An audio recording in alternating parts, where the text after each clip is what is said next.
First try.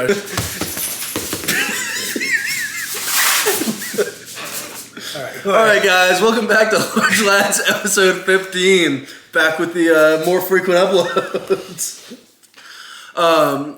Today's topic, also starring guest Sam Sheether. Today's topic: what does it mean to be hardcore? I'm not gonna lie, this one's gonna be a little bit of a rant from me, and also Sam will give his input sometimes. I'm going to be honest, I feel like I've been seeing, throughout powerlifting in the different eras, there will be like a weird definition of hardcore, and it's always like weird and lame, where it was like just doing a hard AMRAP is what makes you hardcore, and then it would just be like dudes not sleeping and not eating and not doing most of the hard parts. Like doing a hard AMRAP is like the cool part, and then they would like skip accessories, and it's kind of changed to like SBD, and it's still like people like, you know, just having like this, like doing top singles is what's hardcore. I do notice that bragging about outlandish session times is like a new one, right? Like how fast? Oh, whereas I was in the gym for 8 hours. Guys being like, dude, I had a 6-hour SBD day. Yeah. That's nuts. What were you doing? I could do a meet faster than that. I think it's a little bit of like SSJ Bob inspiration, but also he's doing so much extra work than like a lot of the people who have told me like I'm doing a 6-hour session where it's like you did 3 singles. It's like he did back downs and accessories. Like there's a lot of more work going into that. No, for sure. Like it's like when you have that level of strength, warming up takes longer, and like the proof is in the pudding. Mm-hmm. Bob is already top 5 in the world comfortably and still getting better. Yeah. So if somebody who's really good and getting better tells me I do 5-hour sessions, I'm like, damn, that is pretty dedicated and hardcore. Mm. If you're really, really mid and not really getting better, and you're like, yeah, 5-hour sessions, like, damn, that's dumb as fuck. That's crazy. People have gotten a lot more from a lot less. That's crazy. Yeah, I think it's like people just identify with whatever they like, and they decide that's what defines hardcore. Because it's like, I've known people who are like, oh, doing hard accessories is what's hardcore. And then it's like, well, yeah, but you're not taking your like technique seriously because that's hard for you, and so you don't do it. Like, people are like, oh yeah, I just spaz and I turn my brain off and I like attack sets. Yeah, no, I'm one of these technical lifters, and then it's like, that's because it's hard. It's hard for you, yeah. You know, I mean, I've been there, right? It's like harder to calm down and fix your shit, right? And it's like vice versa. Like some people take way too much pride in their like technical prowess and then just don't do hard sets. Yeah, I noticed that like it's so weird because powerlifting varies so much by what niche you're in. Like USAPL boy culture versus like untested SPF culture. Yeah. It doesn't look like the same sport at all. But like the other one is like people being like, oh yeah, I go heavy, and that's what like I think this is more like the past when people are like going heavy defines hardcore. Yeah. But you try to get them to do straight sets or above 5 reps, and they're like dying and it's shit. And it's like, wow, you're really not hardcore if you're getting bodied by a 3x8. Yeah, you know, that's just fundamental training. Yeah, or like thinking that like not sleeping is hardcore. Like it makes training harder for sure. That's that rise and grind, baby. I wish not sleeping was hardcore. I'd be the hardest man alive.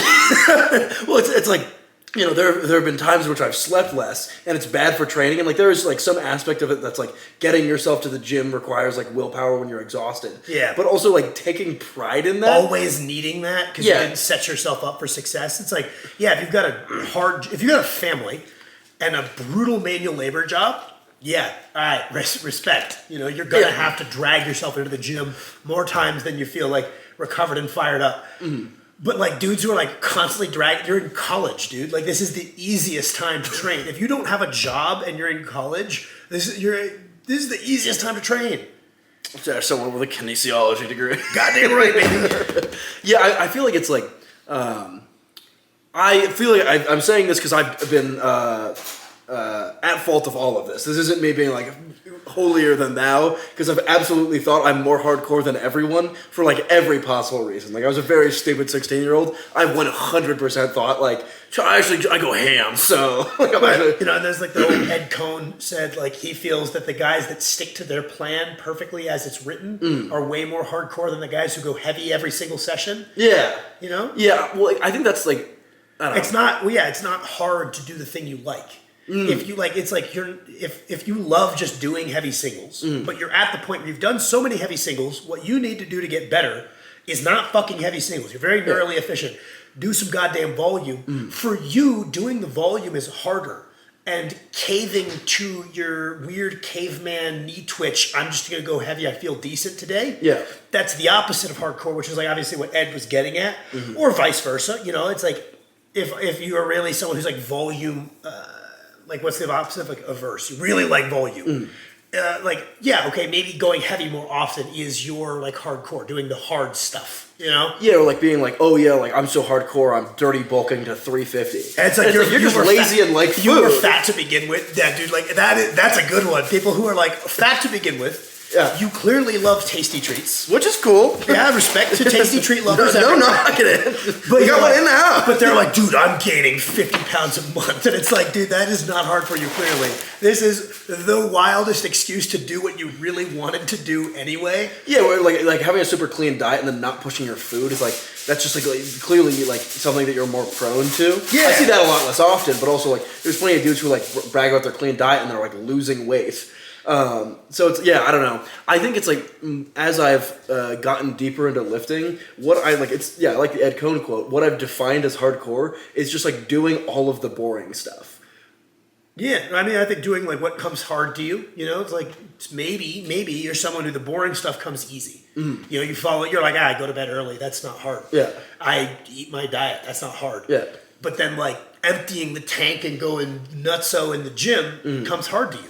Then I guess for you that is hardcore to do the kind of traditional like what is perceived as hardcore is just balls out training. Yeah, head bashing your head of the bar, like going hard for a really hard set. It's like if you're just like I like the hypertrophy phase and then peaking is like scary and bad. Well, yeah, and it's like I think a lot of it's just like we talked about with Bob. The proof is in the pudding. If you're getting better at a point where it's very difficult to get better, clearly on some level you're hardcore, no matter how much you don't talk about it, right? Like Bryce Lewis is constantly soy posting about his feelings or some shit.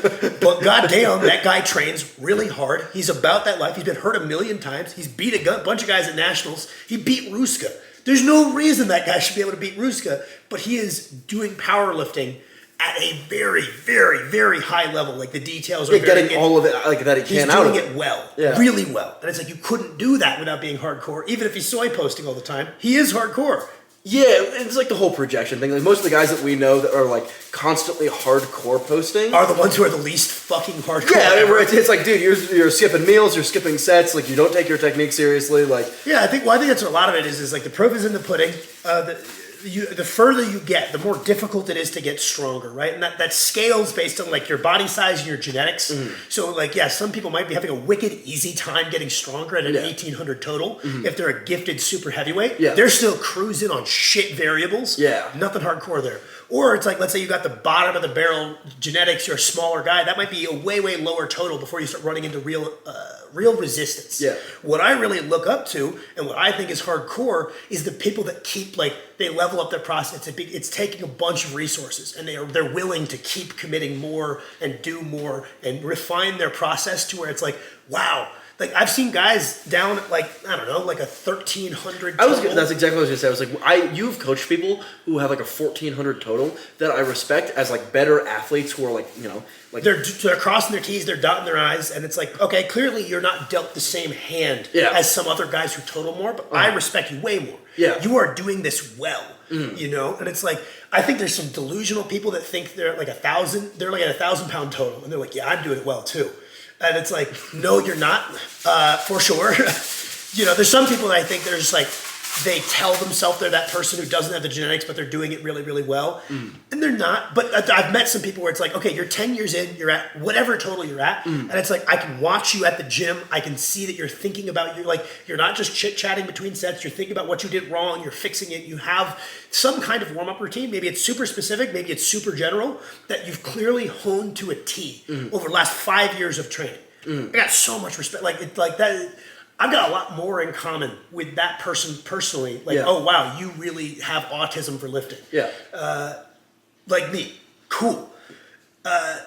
We've got more in common than someone who has the same total as me. Yeah. That's like, yeah, I binge drink on the weekend and hammer insane doses of gear, dude. This is like sick, right? It's also like, I don't know, those guys fall off so fast. Where it's like it's just like, oh, I'm jealous. I wish I was that dude. But also, like, that guy's going to burn out and quit, and you're going to be stronger than him in the long run. You get to enjoy being strong. And then also, like, when he falls all the way down. Yeah, when he tears his quad off the boat or something, or fucking... Yeah, I do think that's a commonality in, like, flash in the pan lifters, is, like, you see this insane rate of ascent. Yeah. They're at the top for, like, such a small, like, year period, and then such an insane fall off. Yeah.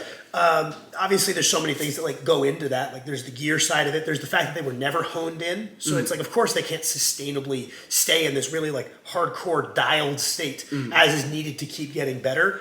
So they fall off a cliff. Right? There's the injury part that comes with having wild strength and terrible variables. So they get hurt, right? And it's like, that's why I understand like the guys who have been around forever constantly talking about longevity being something they respect. Yeah. It's like, okay, yeah, I've been doing this for long enough to see like, wow, the guys that are like, even if their peak is the same, because some of these guys are freakishly strong. Yeah. You know, it's like the guy who managed to stay at 20, let's just go like huge, big, super heavyweight Chads, right? The guy who like flash in the pan 2,400, to me is so much less cool than the guy who's putting 2,300 up for 8 years straight. Yeah. You know, maybe he's getting better, maybe he has some setbacks with injuries, but it's like, wow, that guy's a lot better at powerlifting. Just like chipping away. You're better at powerlifting. Yeah. You know, like maybe you didn't have quite the genetic prerequisites of the other guy, or maybe you are more risk averse with your like supplements or whatever it is. Wow, that guy's a lot more dedicated to this, and being dedicated to this, he's also clearly gotten over that hurdle of like all high performers for the most part in strength training. It seems bodybuilding's a little different, but for the most part, train pretty hard. And then it's who's smart enough to organize that hard training in such a way that they can not hurt themselves and keep doing it. Yeah, it's like whatever genetic hand you have is unchangeable, which is always why I'm like, when people are... I take it back. Not all wrong. People train that hard, but harder. It seems like there are more elite bodybuilders that don't train hard than there are elite strength athletes that legitimately don't train hard. I think I would absolutely stand by that. Okay.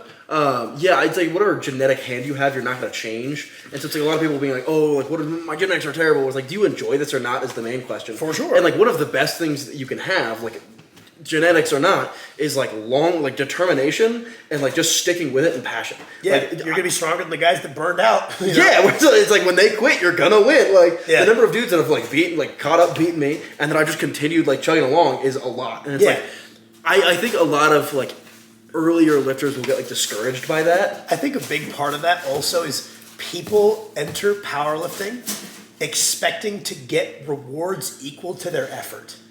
Like it's gonna pay off. Like people are like, oh, are you a professional powerlifter? What the fuck is a professional powerlifter? Hey, someone pay me, please.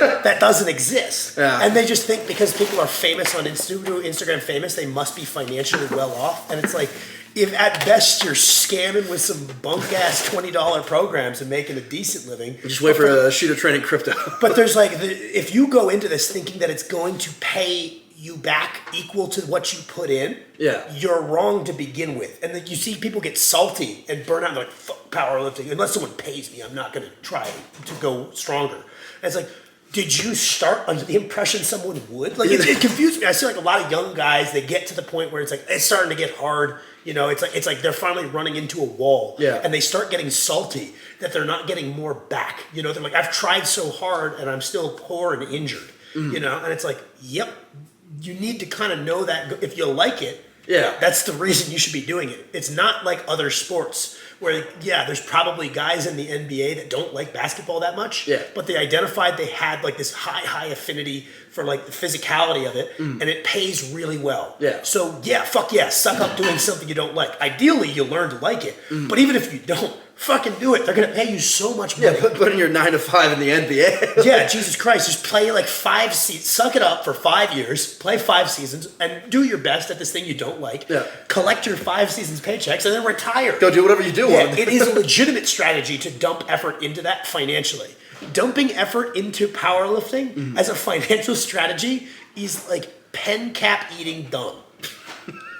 Yeah, you mentioned it, I think the last Large Lads, where like the people who like think of it as less work are like just get so much farther, because it's like if you identify like yourself as hardcore, you've kind of already put like a limit on yourself. Well, like, especially if you think, sorry to cut you off, I think that's a really good point. If you think what you're doing right now is hardcore, to keep getting better, you're going to have to do something a lot harder than what you're doing right now. So if you think what you're doing right now is a massive, if you're sacrifice posting and saying that you're hardcore, you're really not going to like when it gets, like, especially the earlier you start thinking what you're doing is like real hardcore sacrifices. Yeah. It's like, dude, if you're a year in and like to keep getting, like, you think the level of dedication that you need to do right now to get better is hardcore in any capacity. Yeah. You are going to really not like this in a couple of years when it's actually really hard. Well, like the number of times I was like, during like, I was 14, and I was like, I'm trying to get 95% effectiveness.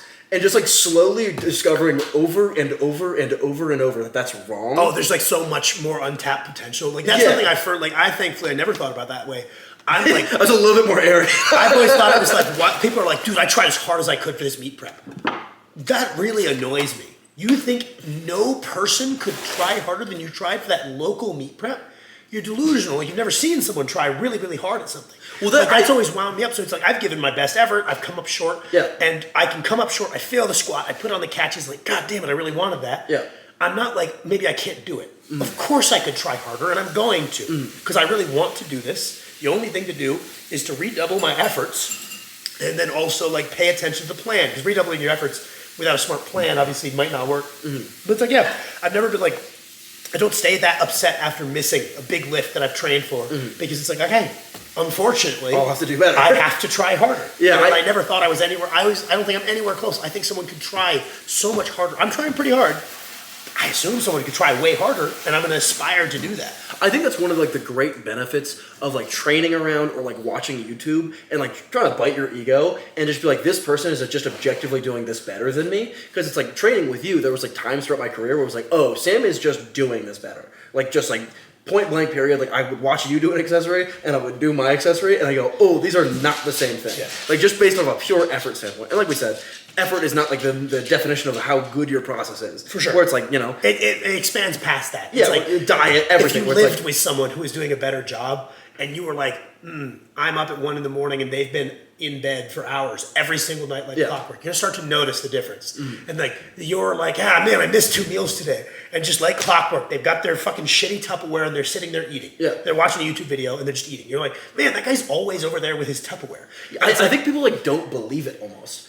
Yeah, where it's like, oh, like I skip meals pretty often. They probably do too. Yeah, where it's like you have being around someone with that dialed in of a process is just like, oh, they're on it all the time. Yeah, no, like some of the people like I was like, there was a guy at what gym was it? I don't know. It might have been my school gym my freshman year, who was working to put himself through school. Yeah, was like taking care of 2 of his siblings, and was also obviously taking classes as well. Yeah, and like.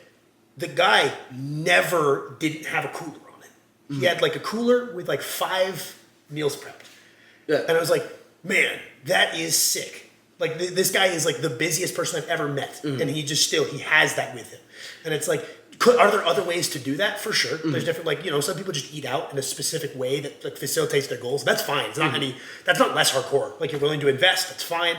But I remember seeing that and being like, man, if I really, really, really, really give a shit, there's nothing life can throw at me, like bar being in prison or maimed, that like I can't just get up 10 minutes earlier and throw a can of canned chicken and a instant rice in a fucking Tupperware and have that with me.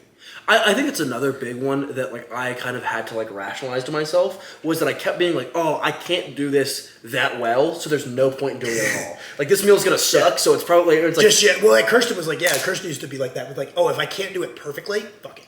Yeah, where it's like, oh, like this is like.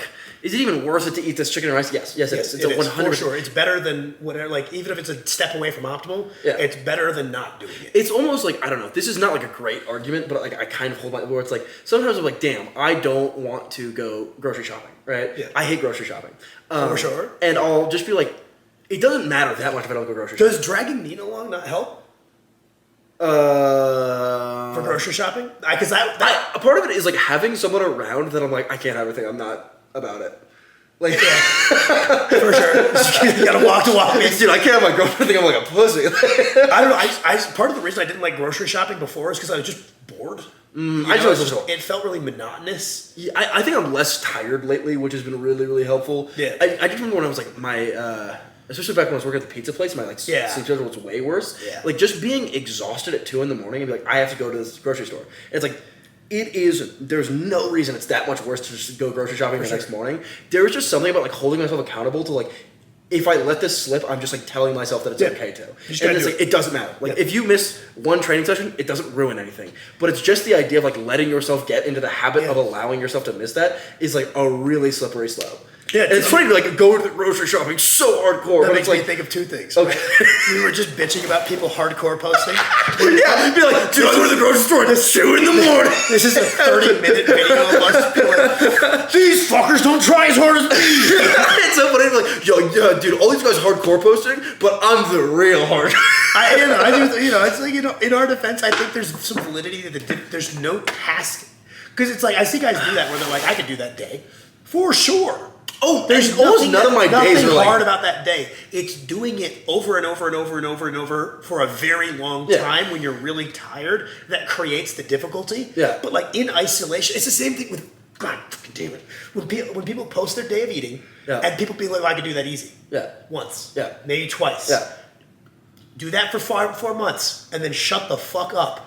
Oh my God. Like, there's some guys who are just like monster eaters and it's just like their fucking ghrelin hormone levels are nutso and it's like, maybe you could. But most of the people that are skinny that are like, oh yeah, I could eat like that. And it's just like some guy who's putting away like, I think by day 3 you're done. Like there's no, it's like 10K calorie challenge or whatever. Not even that, but it's like a strongman will post like, oh yeah, I eat 5K. They're like, really? I expected more. I eat 5K. It's like, no, you don't. You're mistracking. Yeah. First of all, second of all, you might just be tracking the days that you actually do eat them out. Oh, it's the same thing as like, oh, I fell off on this day. I'm not going to track it. Mm. You're supposed to be tracking the average. Yeah. If you fall off and you have like a 2,500 calorie day, that drags your average down, and that's what we're talking about is average. Mm. And like I see people in the comments being like, I expected way more calories. I eat this. 1, no, you don't. 2, you couldn't. Right? Like the amount of food volume described in this video, you could do in one day easily as a challenge. Yeah. But it's not a challenge. It's something you're supposed to do when you're dead tired and have no appetite, which is you're not going to be hungry every day, especially if you've been eating like that for a while. And then, what was the other one I was going to say? What were you just talking about right before this? Grocery store, going, it's so hardcore of me to grocery shop when I really don't want to. Oh, the habit slipping thing. Yeah. That's another one. Like I told you, like I've really observed from like coaching a bunch of people at this point. First thing is like the weed out is like effort, and then you've got this whatever percentage of guys that like pushing themselves. Then you get the weed out of, okay, well, who's smart enough to organize how they push themselves to not just get injured over and over. I've said it on the channel a bunch of times. I know it's redundant, but I really think it matters. It's like first is effort, then is smart training because it's like a lot of guys I know who are really insanely dedicated. Yeah. They never fail to get stronger. They just hurt themselves when they try. Yeah. But they can get stronger. They just throw the kitchen sink at their deadlift and do every deadlift variation. They go nuclear. Yeah. And it's like they do start getting stronger and stronger and stronger, and then they hurt themselves because it's not organized in a good way. Yeah. So it's like the step 2 is organizing it. Yeah. It's like that's kind of like most of my clients, nearly all of my clients, are like upper end, intermediate to advanced lifters. And that's just kind of what I do because that's what I think is interesting. Is like, hey, I can't really help you with that first thing. Maybe some coaches are really good at that, like teaching people to work hard. Like we know people where it's just like teaching someone like this is what it means to apply effort. Yeah, yeah, for sure. And it's like I don't know how to do that. I don't want to do that. I don't want to be like you need to try harder. Yeah. I want to take people that have already kind of like, they like training hard, and they've kind of run into like, I'm struggling to organize it in a way where I don't hurt myself. Yeah. It's like, okay, let me try to organize it. I'm not trying to motivate, right? Yeah. But it's like the other one I notice is like rigidity is also something that's like a first cutoff. First, you need to be the guy who's willing to like be at the gym the same 5 days every single week, same 4 days every single week for a certain amount of time. And it's like, that's the first weed out is the people with like really high level consistency. They just go to the grocery store, you know? It's like, then at that point, you've earned the right, like you can get better without doing this shit, but on average, you earn the right to then need to be flexible. Where it's like, if you push it back one day, that session will go way better. Push it back a day. What the fuck? Yeah, it's really funny because it's like to get to a like advanced level, I had to be like really like you just don't miss sessions. You just like it's not like you know it sounds like a really basic tenet, but being like really dedicated with like you don't skip anything, you get your stuff done, and you don't you try to avoid auto regulating at first. Yeah, and then you get to try to hammer your way through it with effort, and then you get to a certain level where it's like if I was like Sam, my back is feeling kind of toasted on an important deadlift session, and I just went in and did it anyway. You'd be like, you're an idiot. That's a terrible idea. You're a bad lifting. You're bad at lifting. But it's like if I did that when I was, deadlifting like 400 pounds, he would be like, were you going to injure yourself? No, it was going to go slightly bad. Just like you should just like, there's at certain points with perseverance. So just like, so if you come in and you're like, wow, this is off, and you don't auto regulate, again, you're not hardcore by trying to force it and failing. Yeah. You should adjust the plan intelligently, right? And it's like maybe... And that's hard sometimes because like you have all these expectations to like come in and do this cool session. But it's also been like rewarded over and over to be the guy that forces it. Like if you're the guy who gets really at first long while, if you're the guy who's just really good at taking the square peg and just jamming it into the round. I got 365 revive and I'm getting it done no matter what. I'm literally just going to go psychotic like and adrenaline levels and do this 365 anyway because I'm not waiting till next week. Yeah. It's like those are the guys that see this great progression at first. And then if you've never learned, you get this feedback loop of that's good, it works, and then it stops working because the weights are really heavy. Yeah. Where it's just like suddenly like you're at a level in which like any like like the guys I know that try really hard, it's like they're like, yeah, dude, on my 5th attempt I got that 315 bench. That's sick. That's badass. Hardcore. That's awesome. Yeah. Like fucking dap it up. If I miss 600, I might try again. I'm not gonna lie. You texted me, if I miss, I'm going to try again. So yeah, for sure. Because I think there might be a chance. Some technical misgroove. It's not like a deadlift. Like, I'm not getting. If I didn't get that in the first one, I'm done. So, right? Yeah. Deadlift, I might be able to groove it. I'm going to cheat. I'm not going to pause it. I'm going to get the bounce just right. Oh, sorry. Bench. Yeah. I get it just right. I might get it. I'm not trying that shit 5 times. It's really heavy. Yeah. I'm gonna fucking hurt myself in the 5th one. Right? Yeah. So it's that same thing that like I did so many times back in the day where I'm like, attempt 6, I fucking got it. Let's go, baby. I feel like it's a big one that we to circle back around a little bit. Like thinking that you are training anywhere close to as hard as you can is setting yourself up for failure. Like you just got to be honest with yourself with being like, I'm just not. Yeah. Like even now, I think I do a pretty good job. I could name you like 5 things. Like straight up, like I do a bad job. Well, I think of it, a lot and I of need it's to do like a better job of getting like tunnel vision on one thing. Yeah. And I couldn't try harder. Yeah. Like maybe I could try better. Yeah. Like, my form is off, but like I'm failing. Yeah. The squat set. I could not try harder. Yeah. That's RP 11. I failed. Yeah, I tried as hard as I could during this prep. I failed every single session. I missed regularly. How could I try harder? And it's like, okay. It's crazy. You got me. But it's like, what about the accessories? And it's like, I guess part of the trying hard is like you said, sometimes it's doing things in ways you don't want to is part of trying hard. Yeah. Like doing the variation in a way that feels a lot less easy and uses a lot less weight and it hurts your ego, but it's going to carry over better. Yeah. Or doing a technical session. That's so boring to do a pure technical session with like not meaningful weight. It's mind-numbingly boring. In some way, that's hard, right? It's like sometimes that's what you need to do, right? And it's like, obviously this channel outside of Large Lads is me trying to help a little bit with like people who are like, dude, I'm willing to put the effort. I don't know what to do. Yeah. It's like, that's not actually that easy of a question. Yeah. It gets pretty tricky sometimes, for sure. But like to say you couldn't try any harder, you need to change maybe the avenues you're applying that, but you probably could. Yeah. It's really funny, it's a small one, but like people doing accessories that they're bad at yet would be productive is something that I feel like I like where it's like I'm bad at lunges and doing like a 1-plate lunge as an 800-pound squatter is like I go on Instagram, I see these people doing 3-plate lunges. This is so embarrassing, and like I feel like a lot of it. There's a video of Hadi Chupan doing 4 plates clean for like reps. Yeah, it's just like that sucks so bad. Like the idea that I feel like this is so embarrassing, and then if I don't do that, I'm skipping an important accessory. So like I just be able to eat your ego on like some things. Well, honestly, I think also the better you get at lifting, and you're like, damn, I'm gonna grind for 6 months for another PR real quick. Yeah. I think when you find something you're really bad at, that almost is motivating. Yeah, when you're 10 years deep, you're not trying to look cool anymore. You're not trying to look cool, and it's also like, holy shit, maybe this is an easier road to a PR than hammering the stuff I've already been hammering and I'm good at. So that's almost exciting. Yeah. Where it's like if I found like a bench variation, because I pushed my bench press for like 10 years straight, really hard 3 times a week. It's like I've backed off of it a little bit now, but if I did, and I found a bench press variation that was like, whoa, I'm dog ass at this. That would be like, that's kind of exciting. Yeah. Because maybe I'm wrong. Because like, the heuristic of like, if you're bad at it, do it. Yeah. It works better than it should. It's actually works real as like a fundamental lifting ideology. Yeah. It's not like technically correct. Yeah. We should be like actually assessing needs and like addressing those needs. But just like, if you're bad at it, do it. Yeah. Dude, that performs way better than it should.